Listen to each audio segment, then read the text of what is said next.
தஞ்சை மாவட்டம் கும்பகோணம் அருகே பர்னிச்சர் தயாரிப்பு நிறுவனத்தில் ஏற்பட்ட திடீர் தீ விபத்தில் 1 கோடி ரூபாய் மதிப்பிலான பொருட்கள் எரிந்து நாசமாகின. சாக்கோட்டை பகுதியில் ராஜா என்பவர் பர்னிச்சர் தயாரிப்பு நிறுவனம் நடத்தி வருகிறார். இந்த நிலையில் அங்கு திடீரென தீ விபத்து ஏற்பட்டதால் பிளைவுட், ரெக்சின் உள்ளிட்ட பொருட்கள் எரிந்து சேதமடைந்துள்ளன. தகவல் அறிந்து சம்பவ இடத்திற்கு வந்த தீயணைப்பு படை வீரர்கள் தீயை அணைக்கும் பணியில் ஈடுபட்டனர். சுமார் 2 மணி நேரம் போராடி தீயை கட்டுக்குள் கொண்டு வந்தனர்.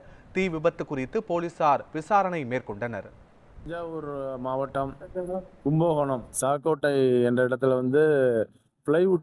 பிளைவுட் சேமித்து வச்சிருக்கிற குடோன் அதிகாலை 3 மணி அளவில் தீ விபத்துக்கு உள்ளானது. தகவல் பெறப்பட்டு கும்பகோணம் தீயணைப்பகத்திலிருந்து ஊர்தி விரைவாக தீயை அணைக்கும் பணியில் ஈடுபட்ட போது தீ அதிகமாக இருந்ததால் அருகில் உள்ள பாபநாசம், திருவிடமருதூர், வலங்கிமான் போன்ற ஊர்களிலிருந்து ஊர்திகள் வரவழைக்கப்பட்டு ஒரு அலுவலர் மற்றும் பணியாளர்கள் உட்பட ஒரு 40 தீயணைப்பு வீரர்கள் பணியில் ஈடுபட்டார்கள்.